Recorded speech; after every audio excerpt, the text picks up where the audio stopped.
protests have become the chosen way for communities to get the attention of government and officials. Why are people resorting to such action? Our reporters have been visiting various communities today and have taken to the streets because of lack of service delivery in various areas. We have Avi Wimdila in Soweto's Orlando East. We've got Barry Bateman somewhere in Johannesburg. Monique Motlock will be joining us now from Cape Town.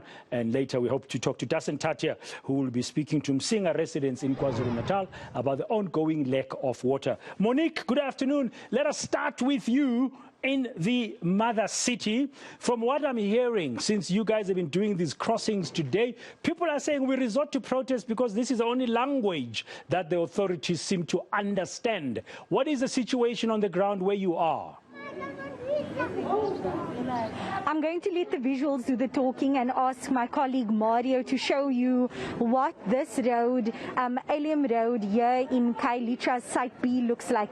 Residents have now had to basically block the road off to alert cars to not drive through here because blocked drains are have seen sewage water, drain water flowing into the road. It looks almost like a dam, but it's not a dam. It's a normal road. Before we chat to some residents, I just want to ask a community leader, Lodwe, you were part, or not part, but leading a protest that took place a few weeks ago, asking for the city of Cape Town to do something about the infrastructure, about blocked drains like this one here in Khayelitsha. Tell us what led up to that.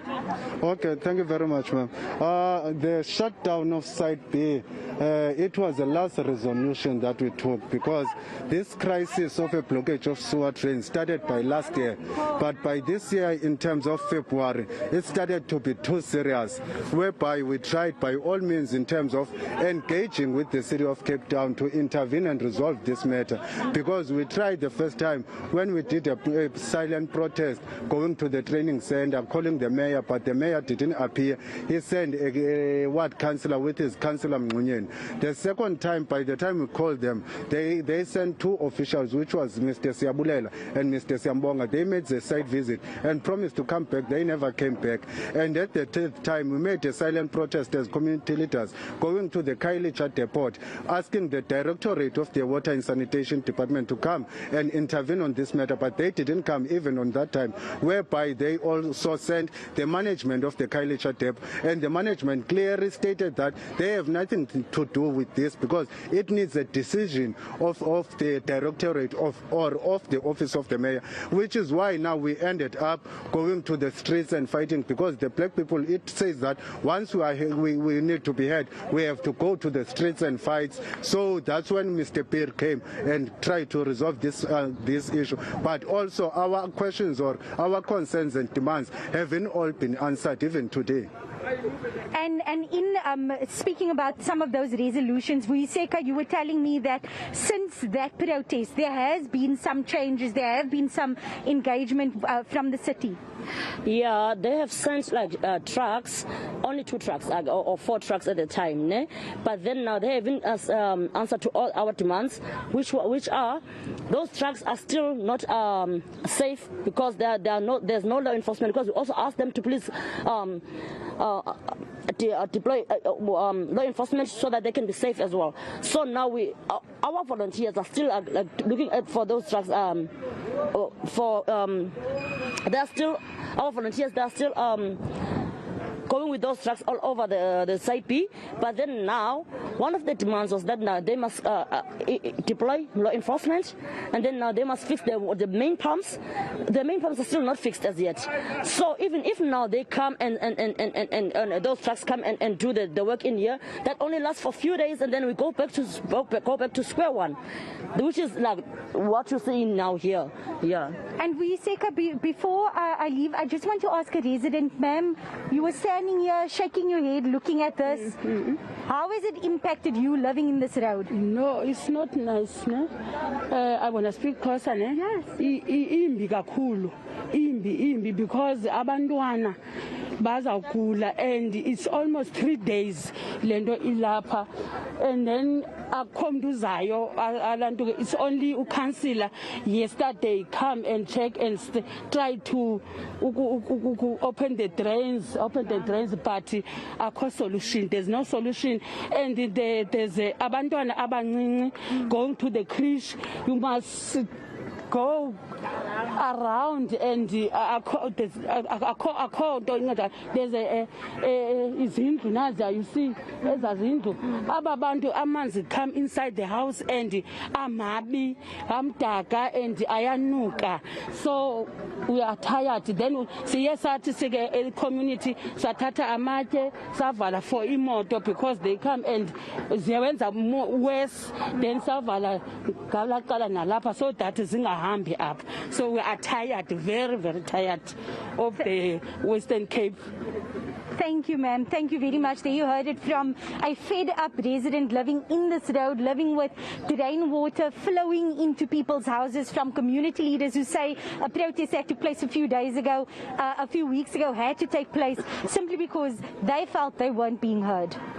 Yeah, Monique Motlock, said state of affairs there in that part of Khayelitsha, just one area that's battling with service delivery. I think we're going to have to let you go now as we move on. Let's come to Johannesburg. Barry, I hope you can hear me, Barry. Just tell us, what are you finding out where you are? And then we'll talk to Dasen Tatia shortly, who's in KZN, before we wrap up in Soweto with Aviwe Mtila. What's happening? What are you finding out, Barry? Dan, I'm in North Riding, which is just neighbouring Randburg here in Johannesburg, and the problem here, compounded by the load shedding, as you can see is being experienced behind me here, is the constant blackouts in this particular community.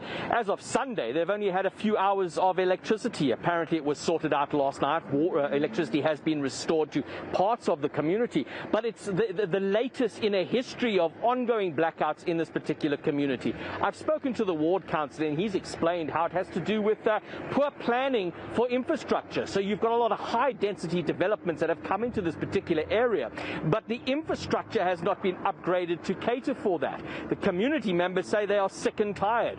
But at the moment you get some electricity, there's stability for a couple of weeks, but then they're back into the same situation, and it's just not electricity, Dan. It's also water supply. That's another headache for this community. I had City Power out earlier, and they've made some big promises. They say by the end of this month, the instability on the network in this particular area is going to be sorted out. Well, it's something this community has heard before, and it's something that we're going to hold to City Power, and we'll certainly get back on them, Dan, to make sure they live up to those promises. Yeah, I mean, the impact at the local level of these blackouts, sometimes you don't think about it, and there is a role to be played by the local municipality, Barry. Let's just go to KZN for now. Dasen, good afternoon. I understand you are up and about in Msinga, and you've been talking to some residents in that part of KwaZulu-Natal. What are you finding out, Dasen? Well, Dan, you know, one of the issues here is certainly water and the provision of water. Remember, the Human Rights Commission is in the area doing its inspection as part of the investigation that is conducting in this broader area. But, I mean, I shouldn't have to describe it to you. I can show it to you just here behind me. This is what residents here rely on as one of their primary water sources. Just here off to my right, this is in Ndanyane, in Pomeroy.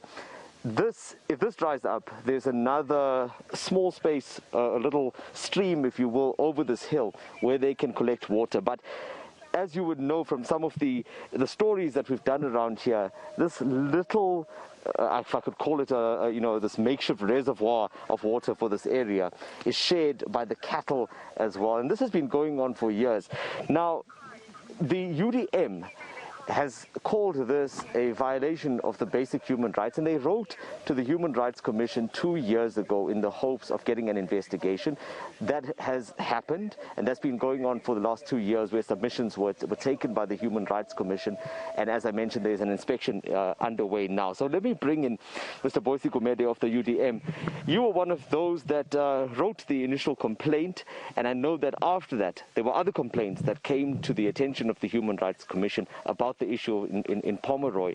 Surely you must be relieved that there is some progress in that investigation now.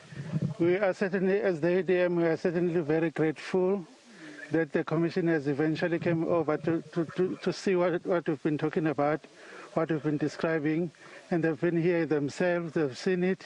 We're very grateful to that.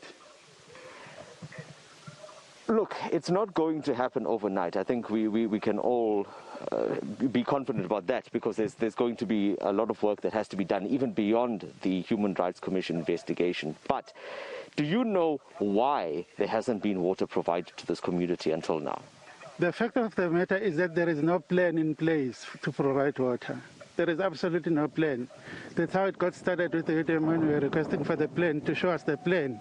What is the plan in place for people to get water? There is absolutely no plan. But every single year, annually, there is a budget for it, but there is no plan to provide water in the area.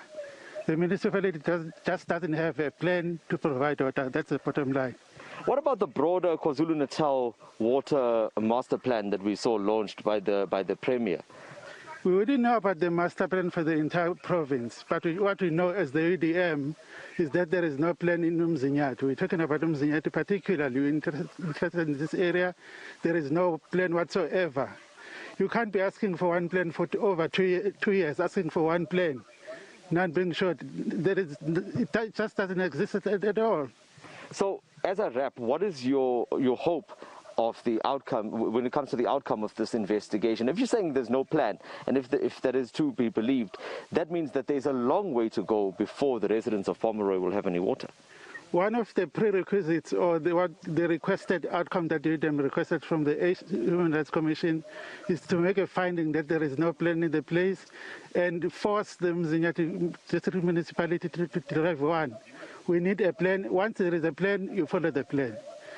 Okay, thank you very much, Mr. Boyce Gumede there of the UDM. I think I'll also tell you at this point, Pradan, that we did engage with the Mzinyathi district municipality in putting together a story on this particular issue. And what they said is that they are busy with certain developments currently. They're trying to expand the water treatments work in Msinga, and they say that this should make some difference. But I guess we'll have to wait to see if, when we come back here the next time, whether these residents actually have that water that they've been promised. Yes, indeed. Thank you very much, Desson Tate. That's interesting. Challenges on the local level, water and power and all of them. I wonder what's happening in Soweto. Aviwe, good afternoon. Time for you now to, as we wrap this focus. You said you were in Orlando East, and I can see the streets behind you like there's rubbish strewn all over. What are you finding out in Orlando East in Soweto? Yes, Orlando East, one of the streets, in fact, Pradan, that has been the scene of protests for the last 3 days. The evidence is on the ground here, the aftermath of the rubbish, as well as rocks that are littered all over the street. The concern is the biggest headache in one of the president's weekly letters, where he mentions the biggest headache in the country is electricity. Of course, this area says that they haven't had electricity for the last 5 months, and in fact, they've been receiving a number of high-profile visits from the councillor to even the presidents in the last weeks, with promises of the electricity woes in Soweto being sorted out. In fact, in a conversation that I had myself with the ANC election head, Fikile Mbalula, he did say that in 2 weeks from the ANC manifesto, the challenges of electricity in Soweto will be a thing of the past, but yet here we are. In fact, I want to catch up with some of the residents here to find out all of these concerns around electricity. Thank you for joining us at eNCA, but tell us, these challenges and the promises, how are you receiving them as residents? Since la eBomtown la singabahlala la eBomtown shawa into eyi-1 uEscom lakhe akasimameli yabo njengoba sila asilo Escom silona negovernment because njengoba sila shawa into eyi-1 since like sitote from like 5 months, and we've been like not like from April until now yabo. So sifuna into eyi-1 esingabahlali bala eBomtown la sifuna ugesi, because like on Friday besine ikhansela yethu nemeya futhi hayi meya like ikhansela yathi ikhansela izofika la ize nemeya zange ifike imeya. So labantu laba namanje sisamile simele into eyi-1 sifuna ugesi. In fact, yesterday I was having a conversation with the incoming mayor of Johannesburg, suggesting that this issue is resolved, but it looks like it hasn't. President was here even weeks ago saying that this issue will be resolved. Do you believe in these promises? I can't say I believe, why, because we didn't receive anything now. And look now, we've got grannies. Their treatment, it must be refrigerated. We not feel like we are facing a problem. We have got daughters, they must go to school. We have got people are sick, they need treatment, who must be in the fridge. So what's going on now? It's not like we are fighting. They must give us electricity. We are not fighting with anyone. Okay, the concern here is electricity, Pradhan. In fact, for 5 months, Orlando East says they haven't had electricity. And in fact, the chronic medication issue that's been mentioned there, they say that a number of their neighbors, the result is that a number of their neighbors have passed away in the last couple of months because they don't have that electricity. One of the challenges that the president put at the fore, saying that it needs to be tackled around the country, but Soweto residents still crying for that electricity. Thank you very much, Mdila. The on the ground in Orlando East in Soweto, Dasen Tatia, and in Msinga and KZN, and Monique Motlock patiently waiting for this rep there in Khayelitsha in Cape Town. That's a wrap, colleagues. Appreciate it. Thank you very much. There you have it as we continue focusing on lack of service delivery ahead of the local government elections.